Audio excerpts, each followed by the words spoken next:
इस वीडियो में हम आपको कुरान पाक की दो अजीम और बाबरकत सूरतें सुनाने जा रहे हैं, सूरह यासीन और सूरह रहमान। अगर आप इन दोनों सूरतों को सिर्फ एक मरतबा भी दिल से सुन लें तो इंशाअल्लाह अल्लाह आपके बिगड़े हुए काम बनना शुरू हो जाएंगे। दोस्तों, सूरह यासीन को कुरान का दिल कहा जाता है और सूरह रहमान दिलों को सुकून देने वाली सूरत है। ये ऐसी बाबरकत सूरत है कि जिस नेक मकसद के लिए भी सुना जाए अल्लाह के हुक्म से वो मकसद पूरा हो जाता है। जिस घर में इन सूरतों की तिलावत होती है वहाँ बेशुमार बरकतें नाजिल होती हैं और अल्लाह ताला उस घर के लोगों को परेशानियों और मुसीबतों से महफूज रखता है। अगर आप रोज़ाना सूरह यासीन और सूरह रहमान सुनने का मामूल बना लें तो कामयाबी आपका मुक़द्दर बन सकती है। अगर आपको लगता है कि आपके घर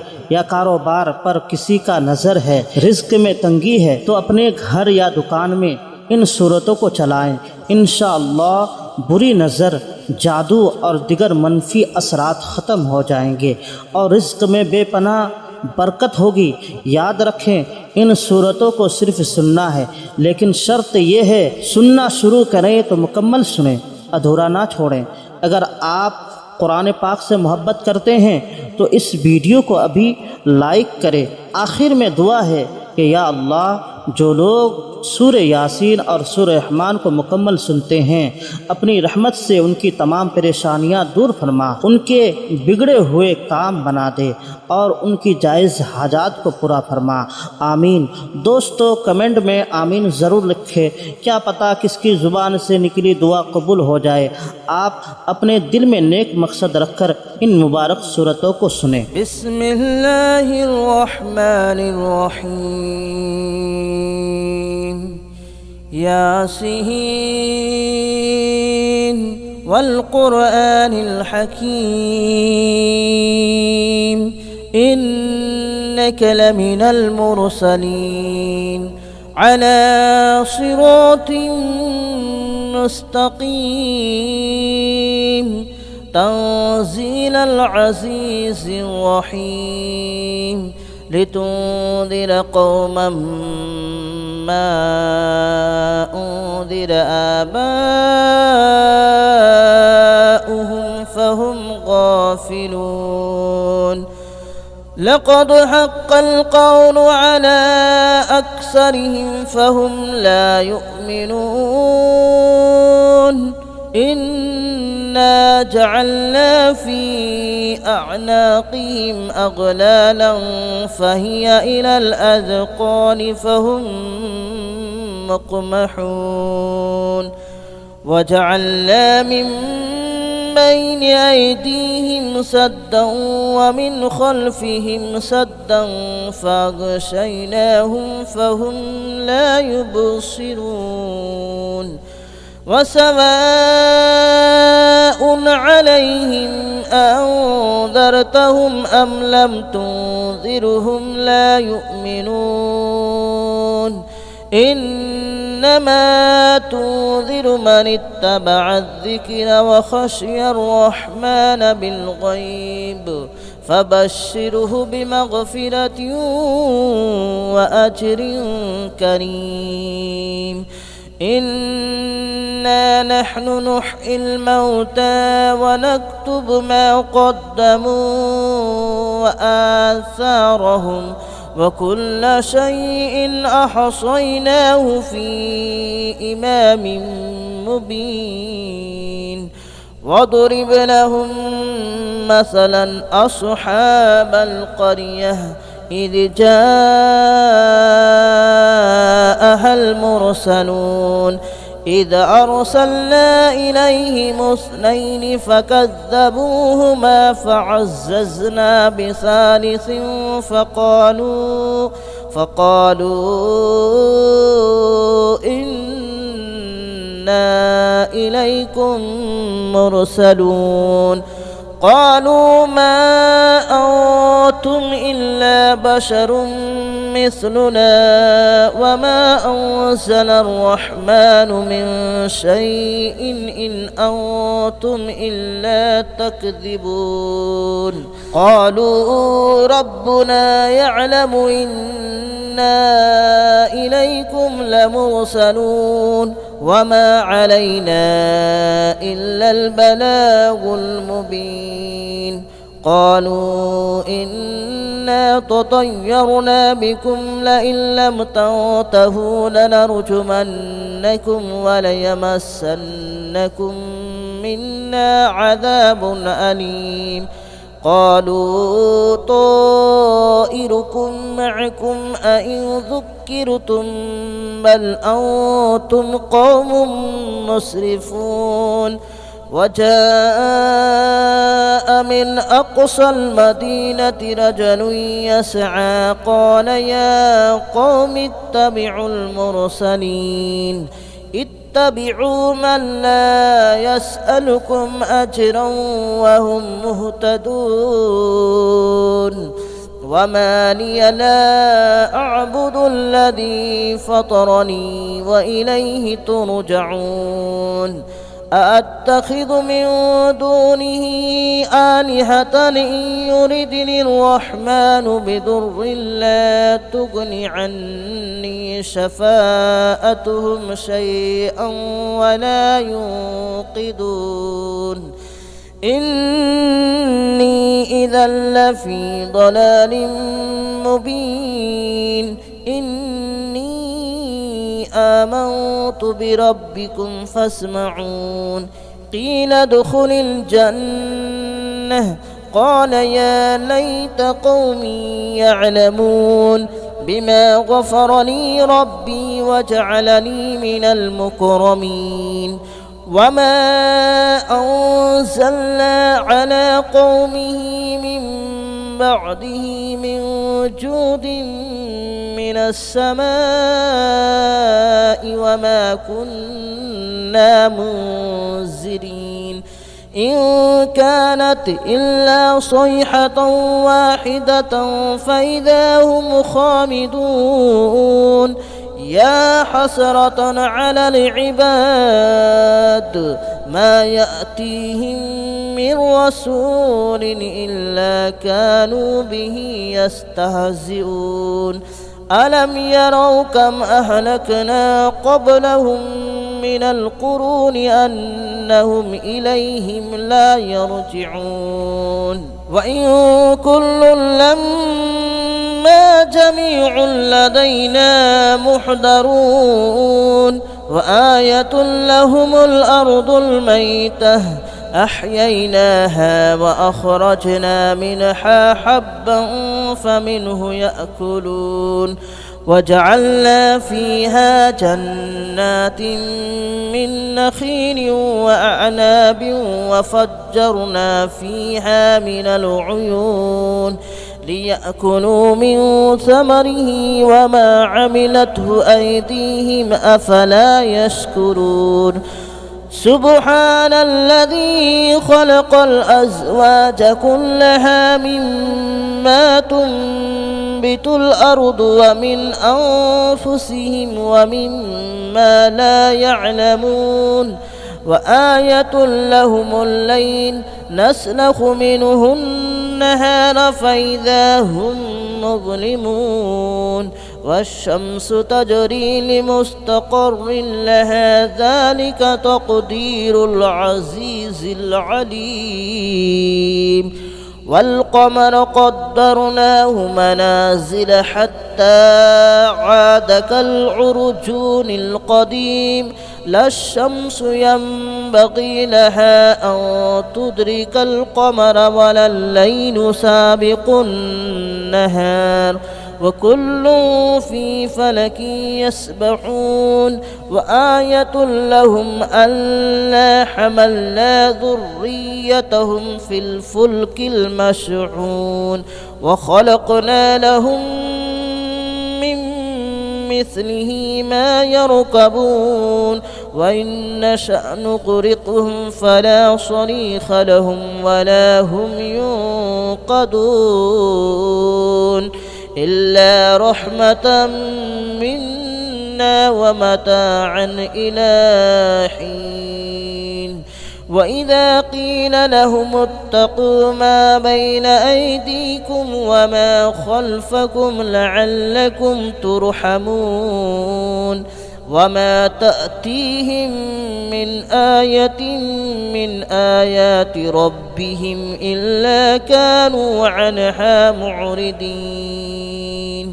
وإذا قيل لهم أنفقوا مما رزقكم الله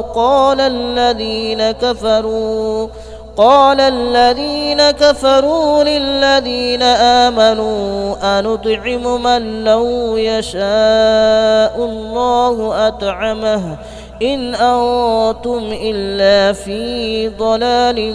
مبين ويقولون متى هذا الوعد إن كنتم صادقين ما ينظرون إلا صيحة واحدة تأخذهم وهم يخصمون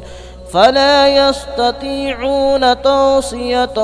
ولا إلى أهلهم يرجعون ونفخ في الصور فإذا هم من الأجداث إلى ربهم ينسلون قالوا يا ويلنا من بعثنا من مرقدنا هذا ما وعد الرحمن وصدق المرسلون إن كانت إلا صيحة واحدة فإذا هم جميع لدينا محضرون فاليوم لا تظلم نفس شيئا ولا تجزون إلا ما كنتم تعملون إن أصحاب الجنة اليوم في شغل فاكهون هم وأزواجهم في ظلال على الأرائك متكئون لهم فيها فاكهة ولهم ما يدعون سلام قولا من رب رحيم وامتازوا اليوم أيها المجرمون ألم أعهد إليكم يا بني آدم ألا تعبدوا الشيطان ألم أعهد إليكم يا بني آدم ألا تعبدوا الشيطان إنه لكم عدو مبين وأن اعبدوني هذا صراط مستقيم ولقد أضل منكم جبلا كثيرا أفلم تكونوا تعقلون هذه جهنم التي كنتم توعدون اصلوها اليوم بما كنتم تكفرون اليوم نختم على أفواههم وتكلمنا أيديهم وتشهد أرجلهم بما كانوا يكسبون ولو نشاء لطمسنا على أعينهم فاستبقوا الصراط فأنى يبصرون ولو نشاء لمسخناهم على مكانتهم فما استطاعوا مضيا ولا يرجعون ومن نعمره ننكسه في الخلق أفلا يعقلون وما علمناه الشعر وما ينبغي له إن هو إلا ذكر وقرآن مبين لينذر من كان حيا ويحق القول على الكافرين أولم يروا أنا خلقنا لهم مما عملت أيدينا أنعاما فهم لها مالكون وذللناها لهم فمنها ركوبهم ومنها يأكلون ولهم فيها منافع ومشارب أفلا يشكرون واتخذوا من دون الله آلهة لعلهم ينصرون لا يستطيعون نصرهم وهم لهم جند محضرون فلا يحزنك قولهم إنا نعلم ما يسرون وما يعلنون أولم ير الإنسان أنا خلقناه من نطفة فإذا هو خصيم مبين وضرب لنا مثلا ونسي خلقه قال من يحيي العظام وهي رميم قل يحييها الذي أنشأها أول مرة وهو بكل خلق عليم الذي جعل لكم من الشجر الأخضر نارا فإذا أنتم منه توقدون أوليس الذي خلق السماوات والأرض بقادر على أن يخلق مثلهم بلى وهو الخلاق العليم إنما أمره إذا أراد شيئا أن يقول له كن فيكون فسبحان الذي بيده ملكوت كل شيء وإليه ترجعون بسم الله الرحمن الرحيم الرحمن علم القرآن خلق الإنسان علمه البيان الشمس والقمر بحسبان والنجم والشجر يسجدان والسماء رفعها ووضع الميزان ألا تطغوا في الميزان وأقيموا الوزن بالقسط ولا تخسروا الميزان والأرض وضعها للأنام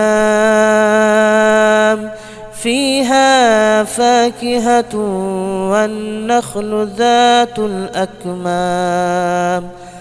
والحب ذو العصف والريحان فبأي آلاء ربكما تكذبان خلق الإنسان من صلصال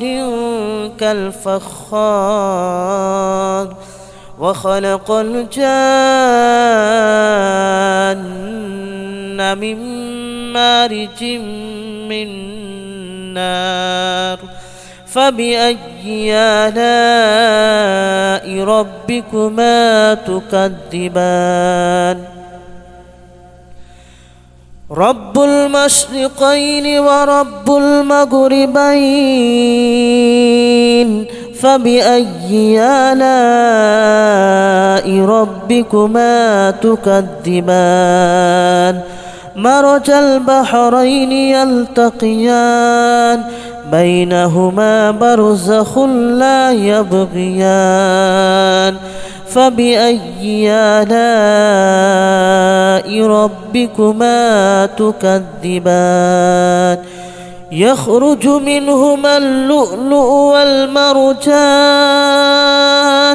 فبأي آلاء ربكما تكذبان وله الجوار المنشآت في البحر كالأعلام فبأي آلاء ربكما تكذبان كل من عليها فان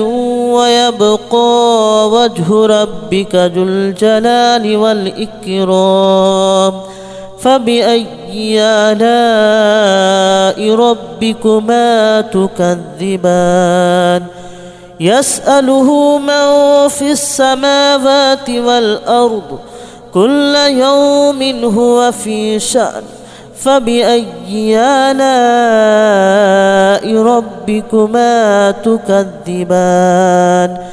سنفرغ لكم أيها الثقلان فبأي آلاء ربكما تكذبان يا معشر الجن والإنس إن استطعتم أن تنفذوا من أقطار السماوات والأرض فانفذوا لا تنفذون إلا بسلطان فبأي آلاء ربكما تكذبان يرسل عليكما شواظ من نار ونحاس فلا تنتصران فبأي آلاء ربكما تكذبان فإذا انشقت السماء فكانت وردة كالدهان فبأي آلاء ربكما تكذبان فيومئذ لا يسأل عن ذنبه إنس ولا جان فبأي آلاء ربكما تكذبان يعرف المجرمون بسيماهم فيؤخذ بالنواصي والأقدام فبأي آلاء ربكما تكذبان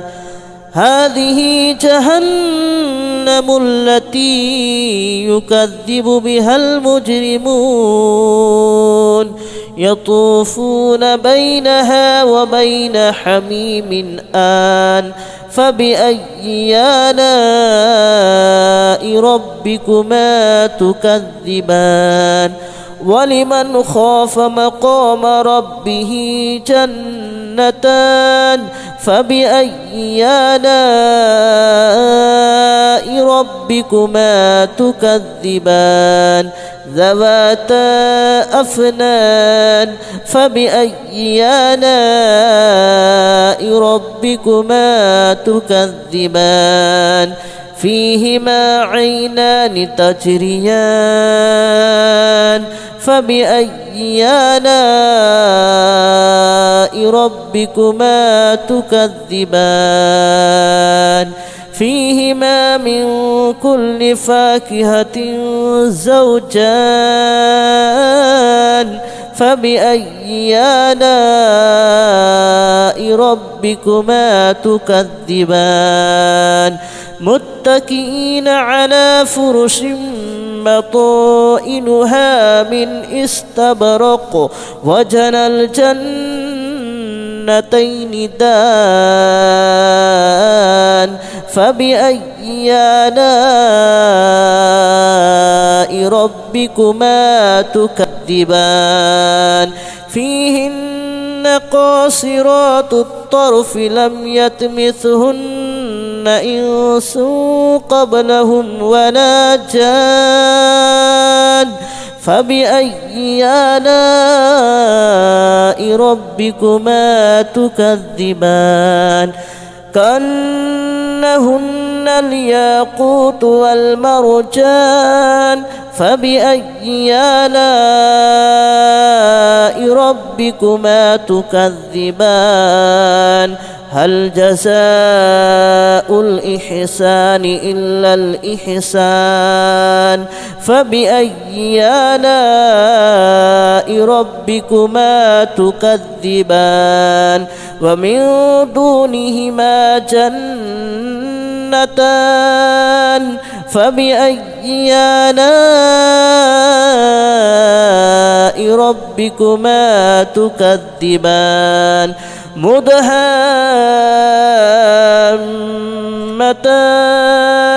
فبأي آلاء ربكما تكذبان فيهما عينان نضاختان فبأي آلاء ربكما تكذبان فيهما فاكهة ونخل ورمان فبأي آلاء ربكما تكذبان فيهن خيرات حسان فبأي آلاء ربكما تكذبان حور مقصورات في الخيام فبأي آلاء ربكما تكذبان لم يطمثهن إنس قبلهم ولا جان فبأي آلاء ربكما تكذبان متكئين على رفرف خضر وأبقري حسان فبأي آلاء ربكما تكذبان تبارك اسم ربك ذي الجلال والإكرام بسم الله الرحمن الرحيم إذا وقعت الواقعة ليس لوقعتها كاذبة خافضة رافعة إذا رجت الأرض رجا وبست الجبال بسا فكانت هباء منبثا وكنتم أزواجا ثلاثة فأصحاب الميمنة ما أصحاب الميمنة وأصحاب المشأمة ما أصحاب المشأمة والسابقون السابقون أولئك المقربون في جنات النعيم ثلة من الأولين وقليل من الآخرين على سرر موضونة متكئين عليها متقابلين يطوف عليهم ولدان مخلدون بأكواب وأباريق وكأس من معين لا يصدعون عنها ولا ينزفون وفاكهة مما يتخيرون ولحم طير مما يشتهون وحور عين كأمثال اللؤلؤ المكنون جزاء بما كانوا يعملون لا يسمعون فيها لغوا ولا تأثيما إلا قليلا سلاما سلاما وأصحاب اليمين ما أصحاب اليمين في سدر مخدود وطلح منضود وظل ممدود وماء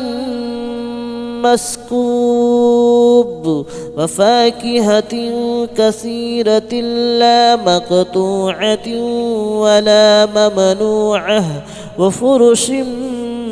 مرفوعة إنا أنشأناهن إن شاء فجعلناهن أبكارا عربا أترابا لأصحاب اليمين ثلة من الأولين وثلة من الآخرين وأصحاب الشمال ما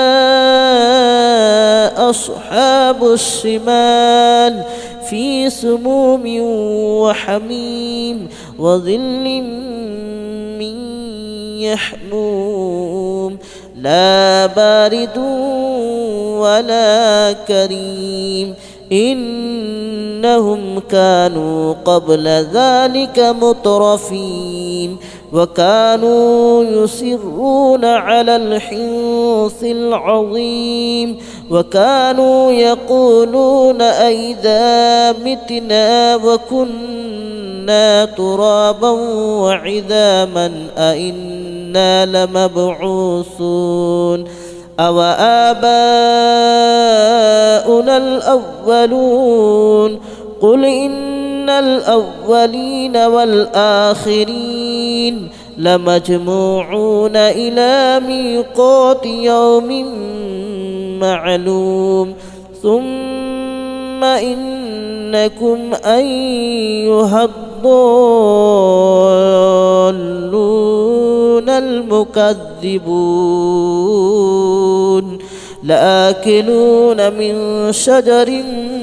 من زقوم فمالئون منها البطون فشاربون عليه من الحميم فشاربون شرب الحميم هذا نزلهم يوم الدين نحن خلقناكم فلولا تصدقون أفرأيتم ما تمنون أأنتم تخلقونه أم نحن الخالقون نحن قدرنا بينكم الموت وما نحن بمسبوقين على أن نبدل أمثالكم وننشئكم فيما لا تعلمون ولقد علمتم النشأة الأولى فلولا تذكرون أفرأيتم ما تحرثون أأنتم تزرعونه أم نحن الزارعون لو نشاء لجعلناه هطاما فظلتم تفكهون إنا لمغرمون بل نحن محرومون أفرأيتم الماء الذي تشربون أأنتم أنزلتموه من المزن أم نحن المنزلون لو نشاء جعلناه أجاجا فلولا تشكرون أفرأيتم النار التي تورون أأنتم أنشأتم شجرتها أم نحن المنشئون نحن جعلناها تذكرة ومتاعا للمتقين نحن جعلناها تذكرة ومتاعا للمقوين فسبح باسم ربك العظيم فلا أقسم بمواقع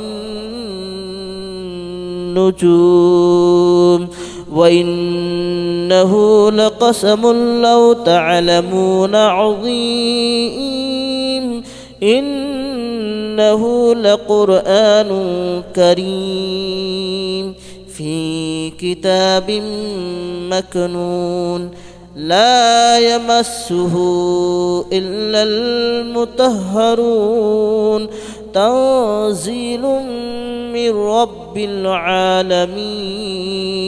أفبهذا الحديث أنتم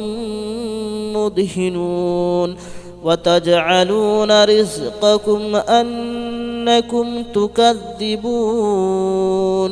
فلولا إذا بلغت الحلقوم وأنتم حينئذ تنظرون ونحن أقرب إليه منكم ولكن لا تبصرون فلولا إن كنتم غير مدينين ترجعونها إن كنتم صادقين فأما إن كان من المقربين فروح وريحان وجنة نعيم وأما إن كان من أصحاب اليمين فسلام لك من أصحاب اليمين وأما إن كان من المكذبين الضالين فنزل من حميم وتصلية جحيم إن هذا لهو حق اليقين فسبح باسم ربك العظيم بسم الله الرحمن الرحيم ياسين والقرآن الحكيم إنك لمن المرسلين على صراط مستقيم تنزيل العزيز الرحيم لتنذر قوما ما أنذر آباؤهم فهم غافلون لقد حق القول على أكثرهم فهم لا يؤمنون إنا جعلنا في أعناقهم أغلالا فهي إلى الأذقان فهم مقمحون وجعلنا من بين أيديهم سدا ومن خلفهم سدا فأغشيناهم فهم لا يبصرون وسواء عليهم أنذرتهم أم لم تنذرهم لا يؤمنون إنما تنذر من اتبع الذكر وخشي الرحمن بالغيب فبشره بمغفرة وأجر كريم إنا نحن نحيي الموتى ونكتب ما قدموا وآثارهم وكل شيء أحصيناه في إمام مبين واضرب لهم مثلا أصحاب القرية إذ جاءها المرسلون إذ أرسلنا إليهم 2 فكذبوهما فعززنا بثالث فقالوا إنا إليكم مرسلون قالوا ما أنتم إلا بشر مثلنا وما أنزل الرحمن من شيء إن أنتم إلا تكذبون قالوا ربنا يعلم إنا إليكم لمرسلون وما علينا إلا البلاغ المبين قالوا إنا تطيرنا بكم لئن لم تنتهوا لنرجمنكم وليمسنكم منا عذاب أليم قالوا طائركم معكم أئن ذكرتم بل أنتم قوم مسرفون وجاء من أقصى المدينة رجل يسعى قال يا قوم اتبعوا المرسلين اتبعوا من لا يسألكم أجرا وهم مهتدون وما لي لا أعبد الذي فطرني وإليه ترجعون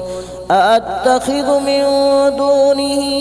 آلهة إن يردني الرحمن بضر لا تغن عني شفاءتهم شيئا ولا ينقذون إني إذا لفي ضلال مبين آمنت بربكم فاسمعون قيل ادخل الجنة قال يا ليت قومي يعلمون بما غفر لي ربي وجعلني من المكرمين وما أنزلنا على قومه من بعده من جود من السماء وما كنا منزلين إن كانت إلا صيحة واحدة فإذا هم خامدون يا حسرة على العباد ما يأتيهم من رسول إلا كانوا به يستهزئون ألم يروا كم أهلكنا قبلهم من القرون أنهم إليهم لا يرجعون وإن كل لما جميع لدينا محضرون وآية لهم الأرض الميتة أحييناها وأخرجنا منها حبا فمنه يأكلون وجعلنا فيها جنات من نخيل وأعناب وفجرنا فيها من العيون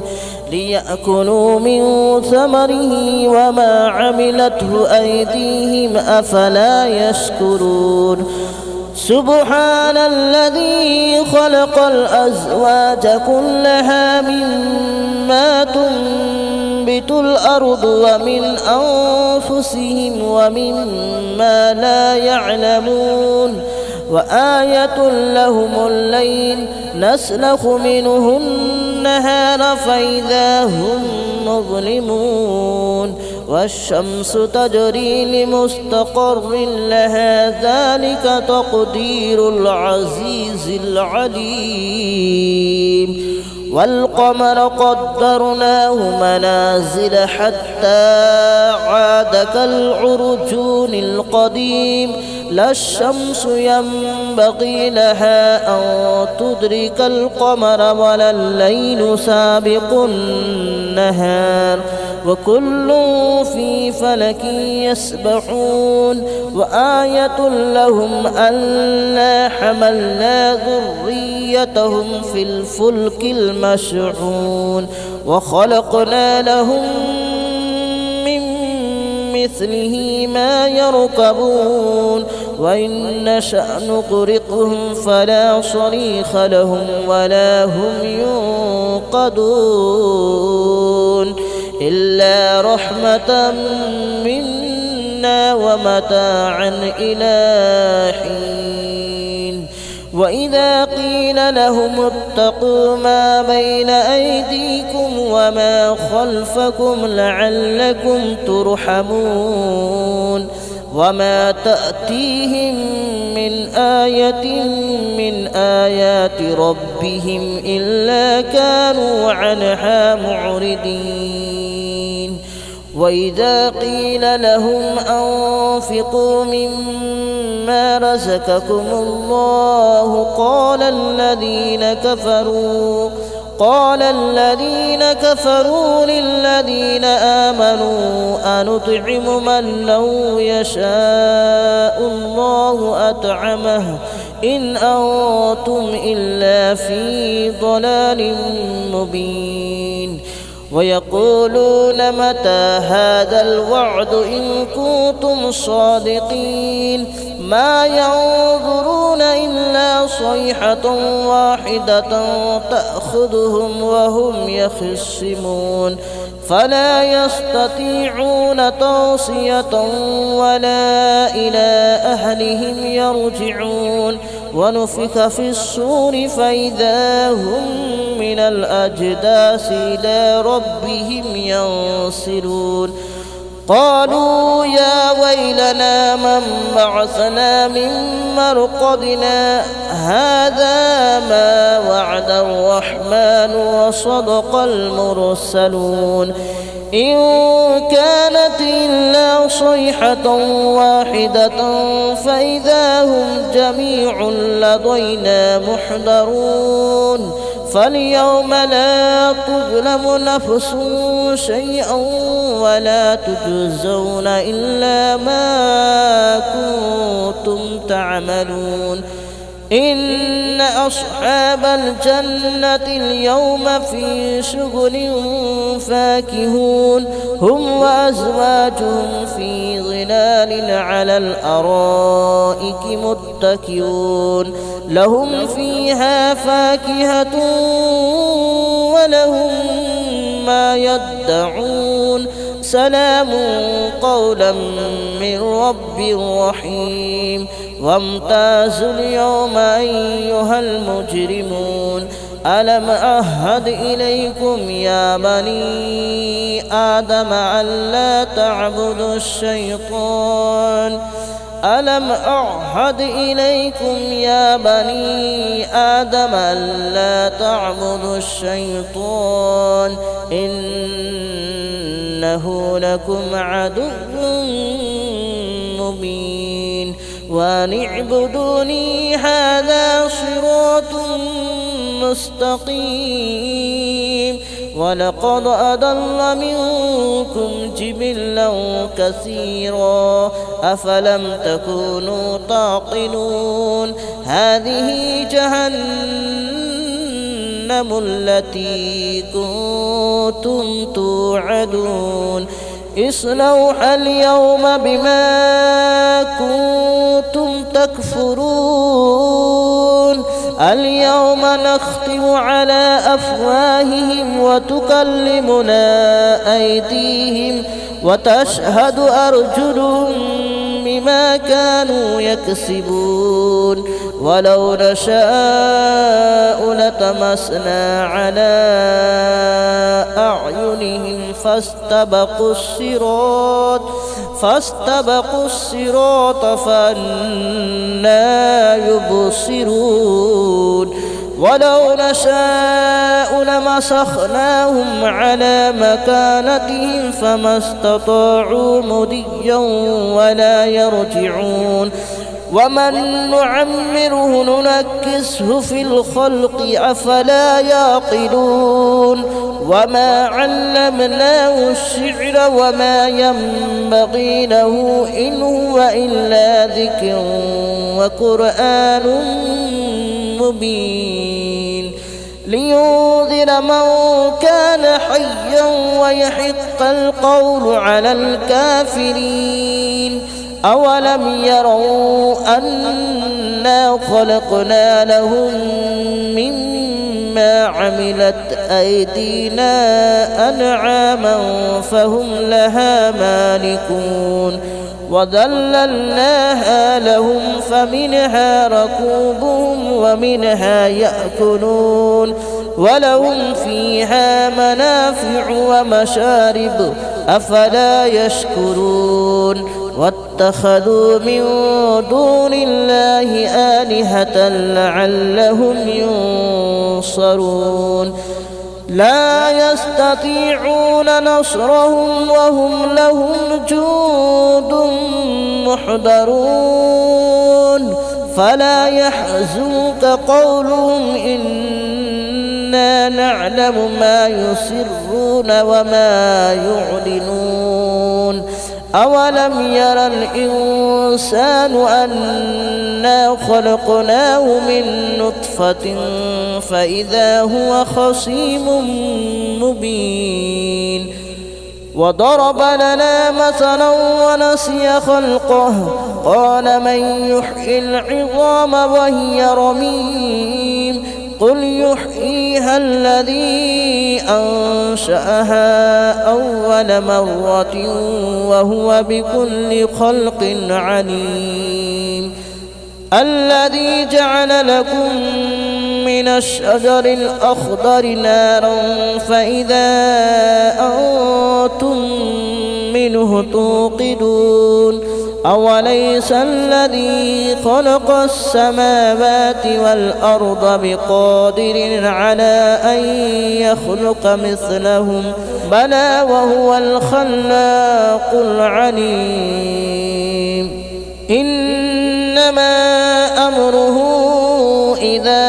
أراد شيئا أن يقول له كن فيكون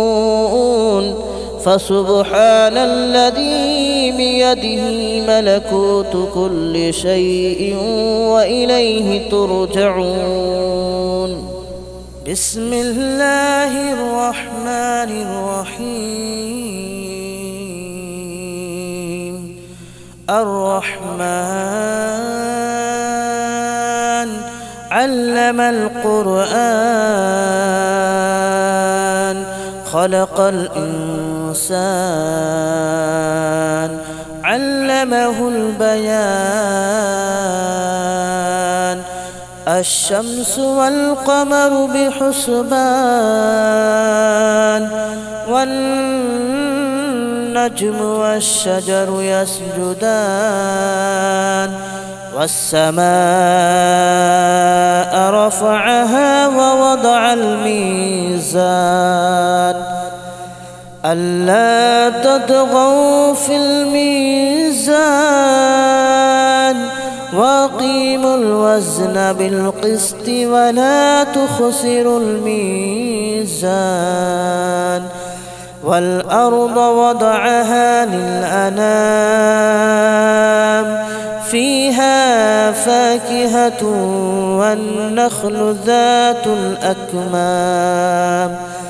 والحب ذو العصف والريحان فبأي آلاء ربكما تكذبان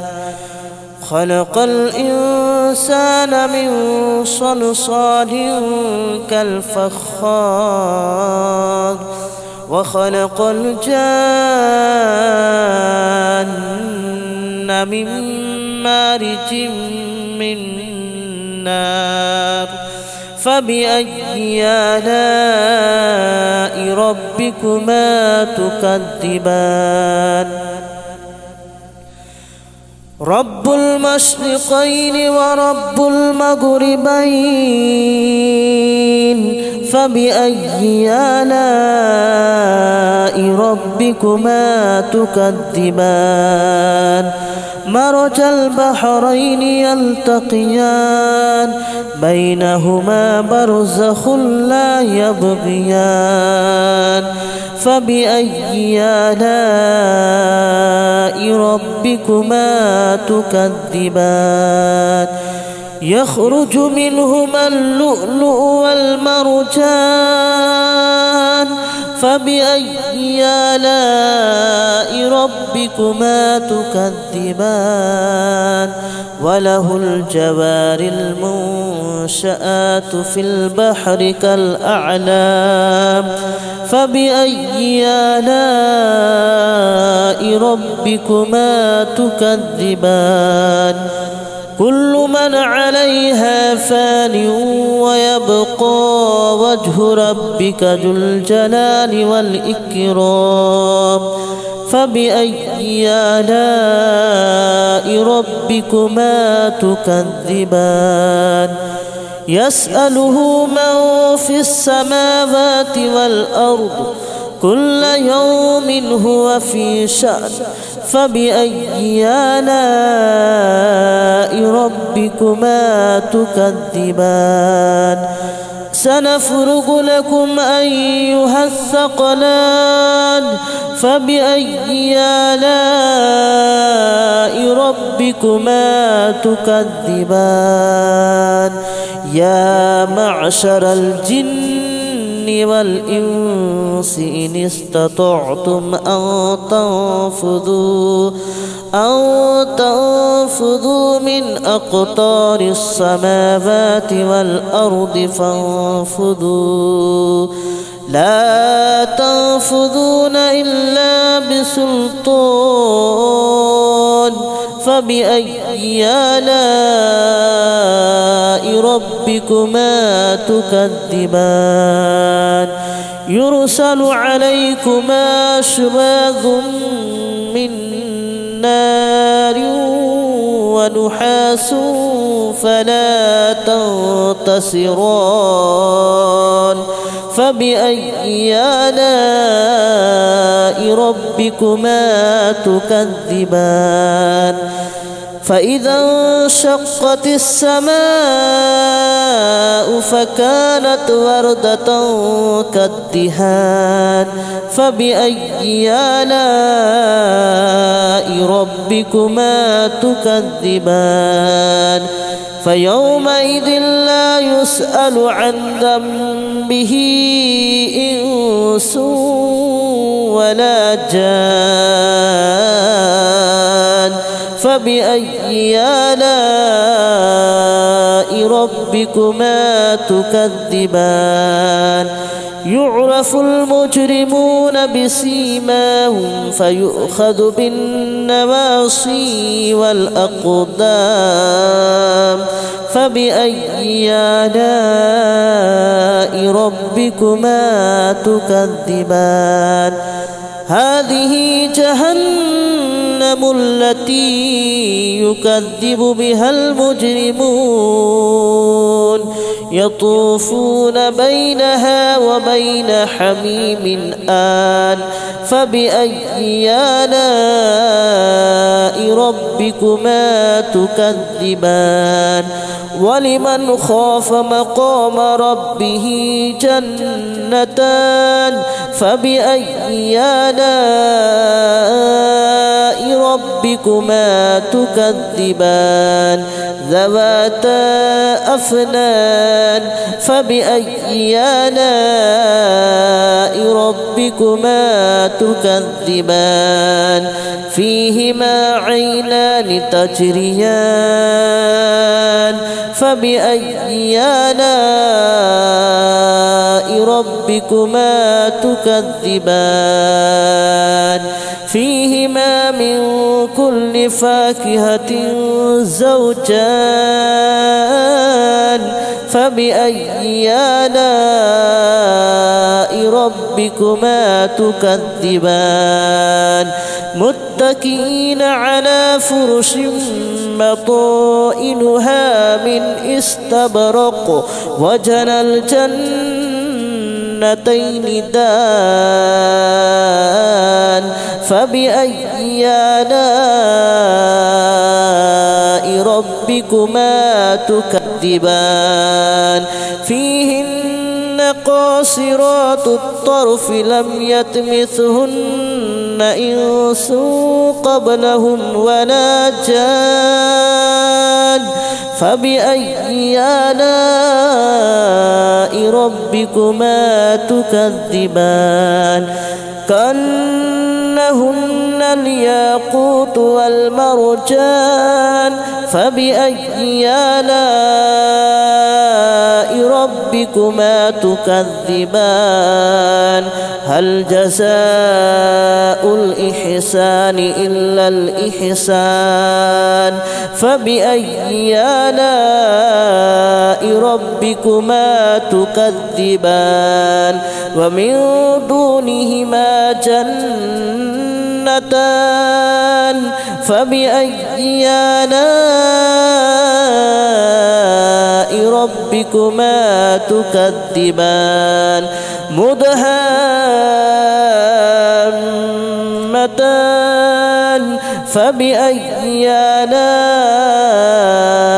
ربكما تكذبان فيهما عينان نضاختان فبأي آلاء ربكما تكذبان فيهما فاكهة ونخل ورمان فبأي آلاء ربكما تكذبان فيهن خيرات حسان فبأي آلاء ربكما تكذبان حور مقصورات في الخيام فبأي آلاء ربكما تكذبان لم يطمثهن إنس قبلهم ولا جان فبأي آلاء ربكما تكذبان متكئين على رفرف خضر وأبقري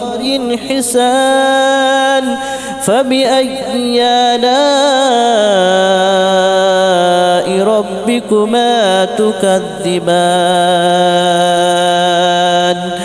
تبارك اسم ربك ذي الجلال والإكرام بسم الله الرحمن الرحيم إذا وقعت الواقعة ليس لوقعتها كاذبة خافضة رافعة إذا رجت الأرض رجا وبست الجبال بسا فكانت هباء منبثا وكنتم أزواجا ثلاثة فأصحاب الميمنة ما أصحاب الميمنة وأصحاب المشأمة ما أصحاب المشأمة والسابقون السابقون أولئك المقربون في جنات النعيم ثلة من الأولين وقليل من الآخرين على سرر موضونة متكئين عليها متقابلين يطوف عليهم ولدان مخلدون بأكواب وأباريق وكأس من معين لا يصدعون عنها ولا ينزفون وفاكهة مما يتخيرون ولحم طير مما يشتهون وحور عين كأمثال اللؤلؤ المكنون جزاء بما كانوا يعملون لا يسمعون فيها لغوا ولا تأثيما إلا قليلا سلاما سلاما وأصحاب اليمين ما أصحاب اليمين في سدر مخدود وطلح منضود وظل ممدود وماء مسكوب وفاكهة كثيرة لا مقطوعة ولا ممنوعة وفرش مرفوعة إنا أنشأناهن إن شاء فجعلناهن أبكارا عربا أترابا لأصحاب اليمين ثلة من الأولين وثلة من الآخرين وأصحاب الشمال ما أصحاب الشمال في سموم وحميم وظل من يحموم لا بارد ولا كريم إنهم كانوا قبل ذلك مترفين وكانوا يصرون على الحنث العظيم وكانوا يقولون أئذا متنا وكنا ترابا وعظاما أئنا لمبعوثون أو آباؤنا الأولون قل إن الأولين والآخرين لمجموعون إلى ميقات يوم معلوم ثم إنكم أيها الضالون المكذبون لآكلون من شجر من زقوم فمالئون منها البطون فشاربون عليه من الحميم فشاربون شرب الحميم هذا نزلهم يوم الدين نحن خلقناكم فلولا تصدقون أفرأيتم ما تمنون أأنتم تخلقونه أم نحن الخالقون نحن قدرنا بينكم الموت وما نحن بمسبوقين على أن نبدل أمثالكم وننشئكم فيما لا تعلمون ولقد علمتم النشأة الأولى فلولا تذكرون أفرأيتم ما تحرثون أأنتم تزرعونه أم نحن الزارعون لو نشاء لجعلناه هطاما فظلتم تفكهون إنا لمغرمون بل نحن محرومون أفرأيتم الماء الذي تشربون أأنتم أنزلتموه من المزن أم نحن المنزلون لو نشاء جعلناه أجاجا فلولا تشكرون أفرأيتم النار التي تورون أأنتم أنشأتم شجرتها أم نحن المنشئون نحن جعلناها تذكرة ومتاعا للمتقين نحن جعلناها تذكرة ومتاعا للمقوين فسبح باسم ربك العظيم فلا أقسم بمواقع النجوم وإنه لقسم لو تعلمون عظيم إنه لقرآن كريم في كتاب مكنون لا يمسه إلا المطهرون تنزيل من رب العالمين أفبهذا الحديث أنتم مدهنون وتجعلون رزقكم أنكم تكذبون فلولا إذا بلغت الحلقوم وأنتم حينئذ تنظرون ونحن أقرب إليه منكم ولكن لا تبصرون فلولا إن كنتم غير مدينين ترجعونها إن كنتم صادقين فأما إن كان من المقربين فروح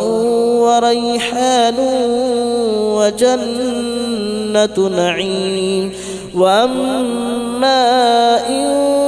كان من أصحاب اليمين فسلام لك من أصحاب اليمين وأما إن كان من المكذبين الضالين فنزل من حميم وتصلية جحيم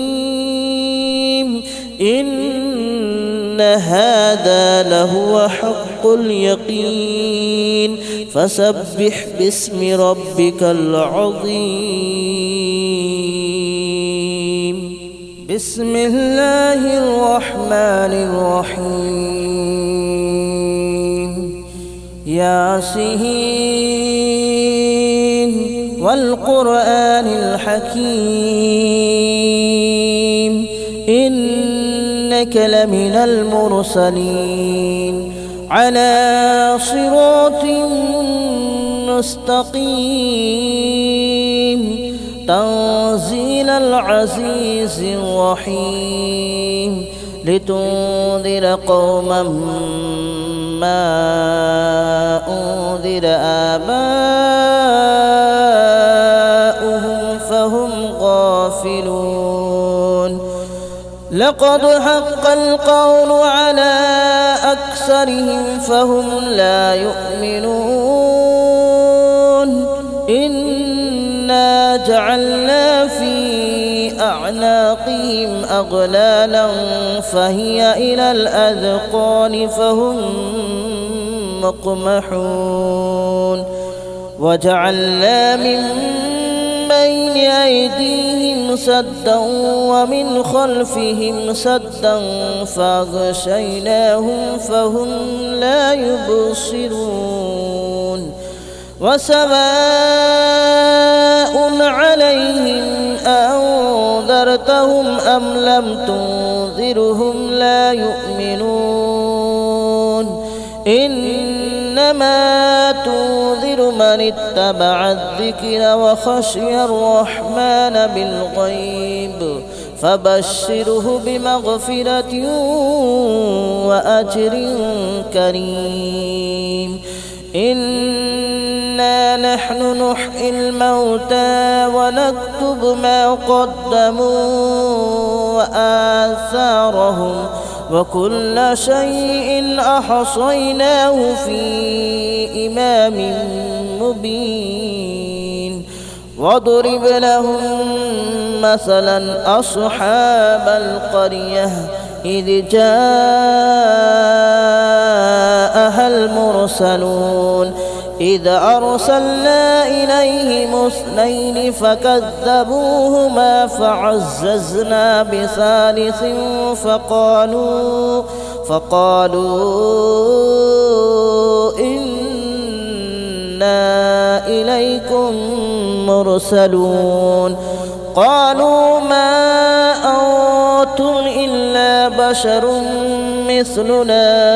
وما أنزل الرحمن من شيء إن أنتم إلا تكذبون قالوا ربنا يعلم إنا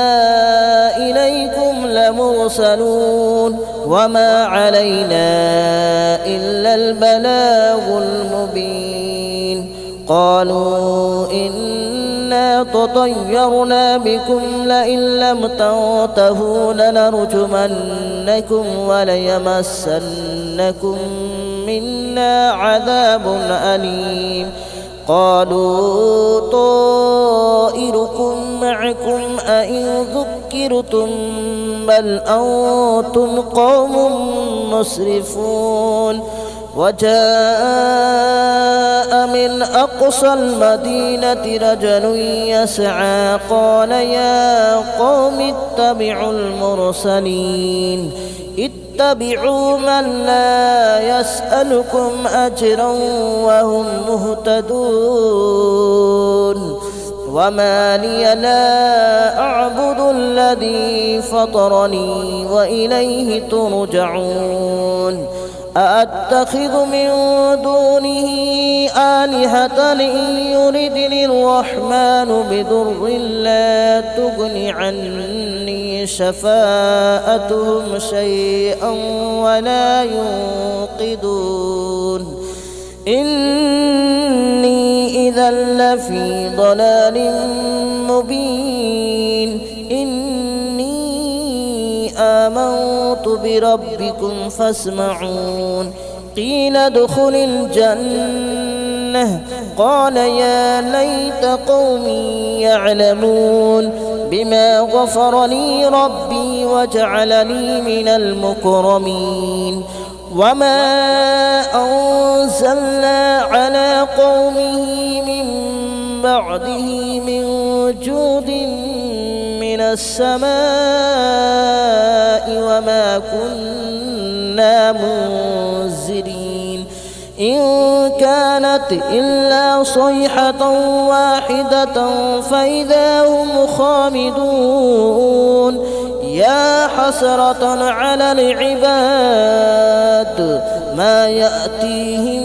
من رسول إلا كانوا به يستهزئون ألم يروا كم أهلكنا قبلهم من القرون أنهم إليهم لا يرجعون وإن كل لما جميع لدينا محضرون وآية لهم الأرض الميتة أحييناها وأخرجنا منها حبا فمنه يأكلون وجعلنا فيها جنات من نخيل وأعناب وفجرنا فيها من العيون ليأكلوا من ثمره وما عملته أيديهم أفلا يشكرون سبحان الذي خلق الأزواج كلها مما تنبت الأرض ومن أنفسهم ومما لا يعلمون وآية لهم الليل نسلخ منه النهار فإذا هم مظلمون والشمس تجري لمستقر لها ذلك تقدير العزيز العليم والقمر قدرناه منازل حتى عاد كالعرجون القديم لا الشمس ينبغي لها أن تدرك القمر ولا الليل سابق النهار وكل في فلك يسبحون وآية لهم ألا حملنا ذريتهم في الفلك المشحون وخلقنا لهم من مثله ما يركبون وإن نشأ نغرقهم فلا صريخ لهم ولا هم ينقذون إلا رحمة منا ومتاعا إلى حين وإذا قيل لهم اتقوا ما بين أيديكم وما خلفكم لعلكم ترحمون وما تأتيهم من آية من آيات ربهم إلا كانوا عنها معرضين وإذا قيل لهم أنفقوا مما رزقكم الله قال الذين كفروا للذين آمنوا أنطعم من لو يشاء الله أطعمه إن أنتم إلا في ضلال مبين ويقولون متى هذا الوعد إن كنتم صادقين ما ينظرون إلا صيحة واحدة تأخذهم وهم يخصمون فلا يستطيعون توصية ولا إلى أهلهم يرجعون ونفخ في الصور فإذا هم من الأجداث إلى ربهم ينسلون قالوا يا ويلنا من بعثنا من مرقدنا هذا ما وعد الرحمن وصدق المرسلون إن كانت إلا صيحة واحدة فإذا هم جميع لدينا محضرون فاليوم لا تظلم نفس شيئا ولا تجزون إلا ما كنتم تعملون إن أصحاب الجنة اليوم في شغل فاكهون هم وأزواجهم في ظلال على الأرائك متكئون لهم فيها فاكهة ولهم ما يدعون سلام قولا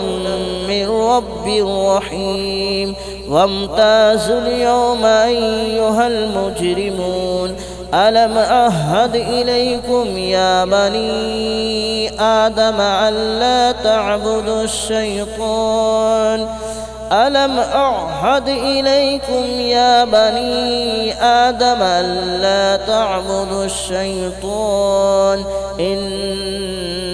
إنه لكم عدو مبين وأن اعبدوني هذا صراط مستقيم ولقد أضل منكم جبلا كثيرا أفلم تكونوا تعقلون هذه جهنم التي كنتم توعدون اصلوها اليوم بما كنتم تكفرون اليوم نختم على أفواههم وتكلمنا أيديهم وتشهد أرجلهم بما كانوا يكسبون ولو نشاء لطمسنا على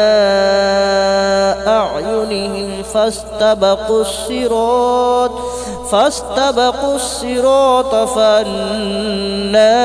يبصرون ولو نشاء لمسخناهم على مكانتهم فما استطاعوا مضيا ولا يرجعون ومن نعمره ننكسه في الخلق أفلا يعقلون وما علمناه الشعر وما ينبغي له إن هو إلا ذكر وقرآن مبين لينذر من كان حيا ويحق القول على الكافرين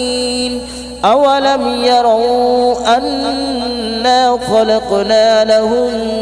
مما عملت أيدينا أنعاما فهم لها مالكون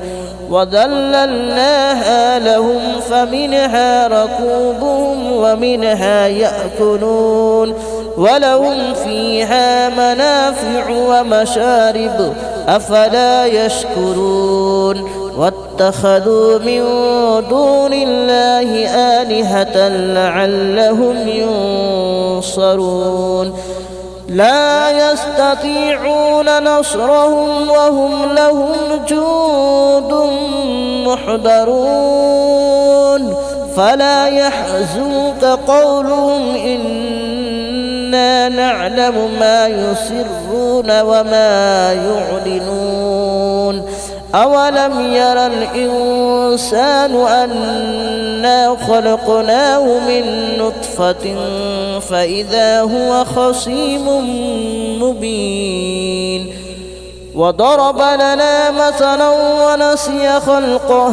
قال من يحيي العظام وهي رميم قل يحييها الذي أنشأها أول مرة وهو بكل خلق عليم الذي جعل لكم من الشجر الأخضر نارا فإذا أنتم منه توقدون أوليس الذي خلق السماوات والأرض بقادر على أن يخلق مثلهم بلى وهو الخلاق العليم إنما أمره إذا أراد شيئا أن يقول له كن فيكون فسبحان الذي بيده ملكوت كل شيء وإليه ترجعون بسم الله الرحمن الرحيم الرحمن علم القرآن خلق الإنسان علمه البيان الشمس والقمر بحسبان والنجم والشجر يسجدان والسماء رفعها ووضع الميزان ألا تطغوا في الميزان وأقيموا الوزن بالقسط ولا تخسروا الميزان والأرض وضعها للأنام فيها فاكهة والنخل ذات الأكمام والحب ذو العصف والريحان فبأي آلاء ربكما تكذبان خلق الإنسان من صلصال كالفخار وخلق الجان من مارج من نار فبأي آلاء ربكما تكذبان رب المشرقين ورب المغربين فبأي آلاء ربكما تكذبان مرج البحرين يلتقيان بينهما برزخ لا يبغيان فبأي آلاء ربكما تكذبان يخرج منهما اللؤلؤ والمرجان فبأي آلاء ربكما تكذبان وله الجوار المنشآت في البحر كالأعلام فبأي آلاء ربكما تكذبان كل من عليها فان ويبقى وجه ربك ذو الجلال والإكرام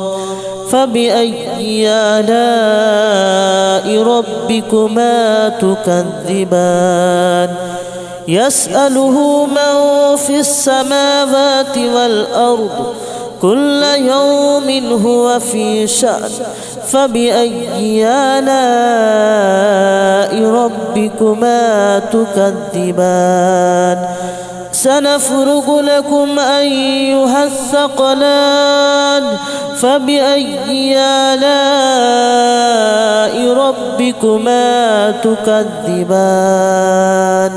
يا معشر الجن والإنس إن استطعتم أن تنفذوا من أقطار السماوات والأرض فانفذوا لا تنفذون إلا بسلطان فبأي آلاء ربكما تكذبان يرسل عليكما شواظ من نار ونحاس فلا تنتصران